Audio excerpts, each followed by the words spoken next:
नमस्कार. आज 11 सप्टेंबर 2022 सादर करत आहे मटा संवाद पुरवणीतील लेख वास्तवातला विस्तव.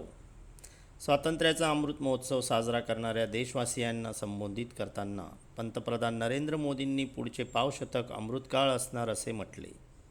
तो प्रत्यक्षात आणण्यासाठी पंचप्रण या संस्कृत प्रचूर शब्दात नागरिकांनी 5 निर्धार मनाशी बाळगले पाहिजेत असे सांगितले. प्रत्यक्षात ते पंचप्राण म्हणाले हा मुद्दा आलायदा. 2047पर्यंत भारत विकसित देशात गणला जाईल हा पहिला प्रण. गुलामी वृत्तीचा त्याग, आपल्या प्राचीन वारशाशी प्रामाणिकपणा, एकजूट आणि नागरिक म्हणून कर्तव्य पालन हे त्यांचे पुढचे 4 प्रण. या लेखात फक्त पहिल्या प्रणाची चर्चा आहे. पुढच्या 25 वर्षात जे काही साधायचे आहे त्यासाठी आज देशवासियांच्या पायाखाली काय जळते आहे याची जाणीव निदान त्यांनी तरी पंतप्रधान म्हणून व्यक्त करायला हवी होती. वास्तवातल्या विस्तवाची धग कातडीला जाणवत नसेल तर परिस्थितीवर उपाय तर सोडाच, अपाय मात्र निश्चित होईल. दरडोई उत्पन्न, उक्ती आणि कृती. विकसित देश म्हणजे काय? विकसित म्हटले जाण्यासाठी दरडोई उत्पन्न हा महत्त्वाचा निकष आहे. जागतिक बँकेनुसार जगातली सरासरी दरडोई वार्षिक उत्पन्न आज मितीस $12,000 आहे. भारतात सरासरी 2,200 आहे, तर अमेरिकेत 70,000, जपानमध्ये 40,000 आणि दक्षिण कोरियामध्ये 35,000 हे देश विकसित आहेत म्हटले तर आपण या बाबतीत त्यांच्या जोडीला बसायला हवे नाही का? विकसित गणले जाणाऱ्या देशांची सरासरी 30,000 आहे असे क्षणभर मानू. पुढची 25 वर्ष त्या देशांचा GDP 2.75% दराने वाढला आणि त्यांचे दरडोई उत्पन्नही त्याच दराने वाढले तर 2047मध्ये त्यांचे उत्पन्न सरासरी 60,000 होईल. तो पल्ला गाठण्यासाठी आजच्या 2,200 वरून 60,000 इतकी 27हून अधिक पट उंच उडी आपल्याला 25 वर्षात मारायची आहे. ते साधण्यासाठी दर 5.5 वर्षात आपले दरडोई उत्पन्न दुप्पट करायला लागेल. पुढची 25 वर्ष दर साल 13% विकास दर साधला तरच ते साध्य होऊ शकेल. कठीण आव्हाने अंगावर घेणे केव्हाही चांगलेच आहे, पण ते पेलण्यासाठी जी अचूक दिशा धोरणे हवीत त्याबद्दल त्यांच्या भाषणात काही नव्हते. तफावत. प्रत्यक्षात जानेवारी 2016 सालापासून भारताच्या GDP वाढीचा दर कमीच होत गेला आहे. पहिला फटका नोटबंदीचा बसला, तेव्हापासून अधोगतीला सुरुवात झाली. नंतर GSTने दुसरा फटका दिला. गेल्या 3 वर्षात तर भारताच्या राष्ट्रीय उत्पन्नात नगण्य वाढ झाली आहे.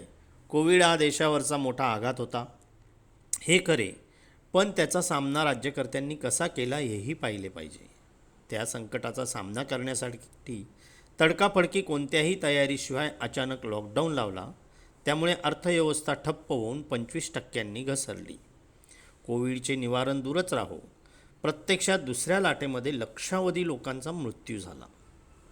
विकसित देशात गणना होण्यासाठी निव्वळ अधिक दरडोई उत्पन्न नव्हे तर शिक्षित, निरोगी समाज आणि काम करण्याची इच्छा असलेल्या सर्वांना रोजगार मिळणेही आवश्यक आहे. निरोगी आणि काही कार्यरत समाजच राष्ट्रीय उत्पन्नात वाढ घडवू शकतो. या बाबतीत गेल्या 8 वर्षात निराशाजनक चित्र दिसून येते. जगातील सर्वात जास्त तरुण भारतात आहेत. आज 52% भारतीय 30पेक्षा कमी वयाचे तर 25% भारतीय 15हून लहान आहेत. 2047पर्यंत विकसित देश बनण्यासाठी याच वयोगटावर सर्वात जास्त जबाबदारी येणार आहे. मात्र मोदी सरकारच्या काळात नेमक्या याच वयोगटावर विपरीत परिणाम होत आहे. घोषणा आणि वल्गना. 2014मध्ये मेक इन इंडिया घोषणा करून 2022पर्यंत मॅन्युफॅक्चरिंग क्षेत्राचा राष्ट्रीय उत्पन्नातील वाटा 16%वरून 25% करणार, या क्षेत्रात 10 कोटी नव्या नोकऱ्या निर्माण करणार अशी निसंदिग्ध उद्दिष्टे मांडण्यात आली होती. प्रत्यक्षात मॅन्युफॅक्चरिंग GDP बाबत मधला वाटा तितकाच राहिला. नोकऱ्या वाढण्याऐवजी अर्ध्या झाल्या. नोटबंदी, GSTच्या धक्क्यांमुळे आणि कोविड लॉकडाऊननंतर रोजगार कोलमडल्यामुळे डेमोग्राफिक डिव्हिडंड वाया जाऊ लागला आहे. तरुण पिढी देशासाठी बलस्थान ठरण्याऐवजी विध्वंसाच्या दिशेने वळण्याचा मोठा धोका निर्माण झाला आहे. कोवळ्या वयातील बेरोजगारी. सेंटर फॉर मॉनिटरिंग इंडियन इकॉनॉमीच्या सर्वेक्षणानुसार 2021-22मध्ये 15 ते 24 वयोगटातील फक्त 10% भारतीयांना पुरेसा म्हणता येईल असा रोजगार होता. 2016-17मध्ये हेच प्रमाण 20.9% होते. केवळ 5 वर्षात ही संख्या निम्मे झाली. रोजगाराच्या संधी उपलब्ध नसल्याने निराश तरुणांची, विशेषतः तरुणींची संख्या खूप मोठी आहे. रोजगार उपलब्ध असलेल्या स्त्रियांचे प्रमाण सर्वात कमी असलेल्या देशांमध्ये भारत आहे. 2020मध्ये भारतात हे प्रमाण 20%, तर बांगलादेशात 35% होते. सौदी अरेबिया हा स्त्रियांवर जाचक बंधने लादणारा देशही या बाबतीत भारताच्या पुढे आहे. धडधाकट तरुणांमधली बेरोजगारी. भारतातील एकूण 3.21 कोटी बेरोजगारांपैकी सुमारे 80% बेरोजगार 20 ते 29 या वयोगटातले आहेत. मनमोहन सिंग सरकारने सुरू केलेल्या मनरेगा योजनेने गोरगरिबांना किमान रोजगाराचा आधार दिला. एप्रिल 2018मध्ये या योजनेखाली कामाची मागणी करणाऱ्यांची संख्या 1.68 कोटी होती.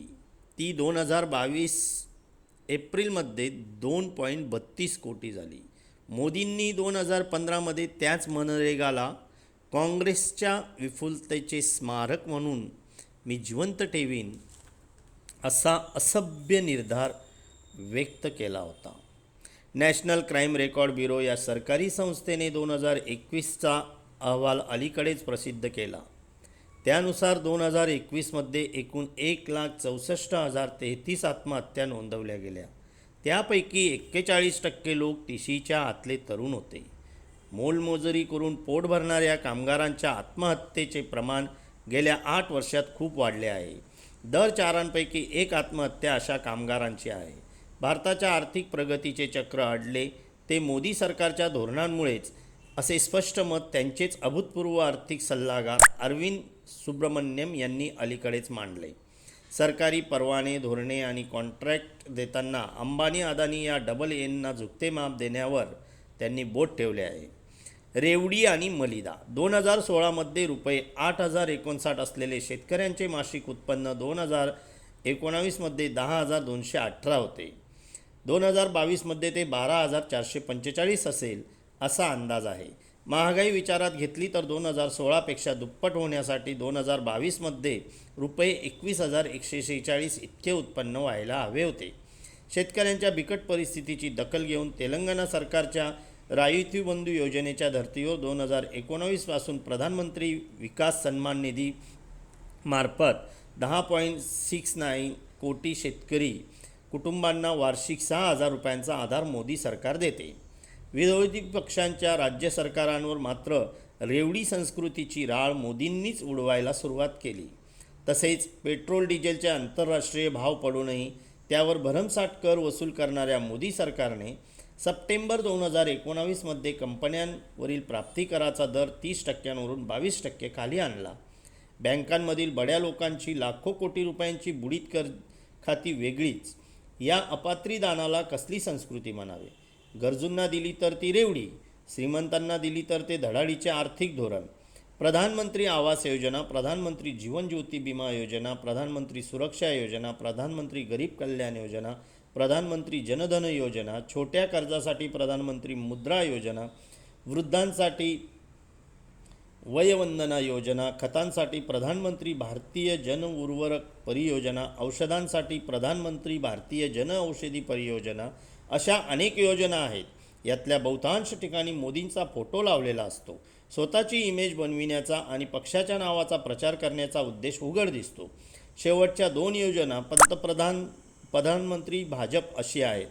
GST, पेट्रोल डिझेलवरील कर असे वेगवेगळे कर लादून लोकांच्या पैशातून उभ्या राहिलेल्या योजनांना एकच एक फोटो लावून श्रेय घेण्याच्या या वृत्तीला काय म्हणावे? कोण म्हणते अर्थव्यवस्था अडखळली? अर्थात अर्थव्यवस्था सर्वांसाठी अडखळलेली नाही. शेअर बाजार तर तेजीत आहे. पांढरपेशा नोकरदारांच्या नोकऱ्या टिकून आहेत. त्यांचे पगारही वाढत आहेत. हे सत्य आहे. मोदींच्या धोरणांचा ह्याच वर्गांना फायदा झाला आहे. गेली 3 वर्ष GDP जैसे थे, जेमतेम 3% वाढ, पण मुंबई शेअर बाजाराचा निर्देशांक 42,000वरून 60,000 म्हणजे 42%नी वर गेला. गेल्या 5 ते 6 वर्षात मुकेश अंबानी यांची संपत्ती 4.8 पट वाढली, तर गौतम अदानींची तब्बल 27 पट वाढली. दोघेही मोदींच्या खास मर्जीतील आहेत हे सर्व लोक जाणतात. मोदींच्या कारकिर्दीत हे दोघेही जगातील सर्वाधिक श्रीमंत 10 व्यक्तींच्या यादीत पोहोचले आहेत. आज अदानी यांची संपत्ती 143 अब्ज डॉलर आहे. सर्वसामान्य भारतीयाला इतकी कमाई करण्यासाठी 6.5 कोटी वर्षे लागतील. महागाईच्या झळा सामान्यांना पोळतात, नोकऱ्या गरिबांच्या जातात. बड्या उद्योगपती, पांढरपेशा, उच्च मध्यमवर्गीय आणि व्यावसायिक लोकांना महागाईच्या काळात उत्पन्न वाढून फायदाच होतो. हे विदारक सत्य आहे. कोविडच्या निमित्ताने राबविण्यात आलेल्या ढिल्या वित्तीय धोरणाचा जास्तीत जास्त फायदा बड्या उद्योजकांना मिळवला. हीच मंडळी सध्याच्या सत्ताधारी पक्षाला पैसे आणि माध्यमांचे पाठबळ पुरवितात. त्यांच्यासाठी अर्थव्यवस्था अजिबात अडखळलेली नाही. पण लक्षात कोण घेतो? अर्थव्यवस्थेच्या मोडलेल्या कण्यामुळे अनेकांना आपल्या बचती मोडाव्या लागत आहेत. कोविड काळात जेव्हा आयुर्विमाची नितांत गरज होती, त्याच काळात कनिष्ठ आर्थिक स्तरातील लोकांना विमा पॉलिसी मोडाव्या लागल्या. 2019-20 या वर्षात भारतीयांनी 72 लाख आयुर्विमा पॉलिसी मोडल्या. नंतरच्या वर्षात तब्बल 2.3 कोटी म्हणजे तिपटीहून अधिक पॉलिसी अकाली मोडल्या गेल्या. आयुर्विमा हे कुटुंबाच्या बचतीचं आणि सुरक्षेचं कवच आहे. विमा मोडणे हे बिकट आर्थिक परिस्थितीचे जळजळीत लक्षण आहे. टीकेसाठी टीका नाही. आजच्या वास्तवातले निखारे ओळखता आले नाहीत तर चुकलेली वाट परत कशी सापडेल? विरोधी पक्ष हे खचितच ते निखारे नाहीत. त्यांचा सहयोग अमृत काळासाठी अपरिहार्य आहे. विरोधकांचा द्वेष आणि ससेहोलपट ताबडतोब थांबवली पाहिजे. विविधता, सर्वसमावेशकता आणि आर्थिक विकास आपल्याला साधायचा आहे तर सामाजिक समभाव पाहिजे. एकांगी प्रगतीऐवजी सर्वांगीण प्रगती कशी होईल हे पाहिले पाहिजे. जे विकृत आहे ते वेळीच दुरुस्त करायला हवे. भारत एक महाप्रचंड जहाजासारखा आहे. चुकीच्या दिशेने चाललेले जहाज परत योग्य मार्गावर आणणे सोपे नाही.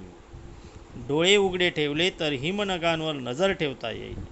नाहीत तर पहिला प्रण दुरापास्त होऊन पुढचे 4 प्रण प्रचाराच्या धुराळ्यात उडून जातील. धन्यवाद. सौजन्य, महाराष्ट्र टाइम्स.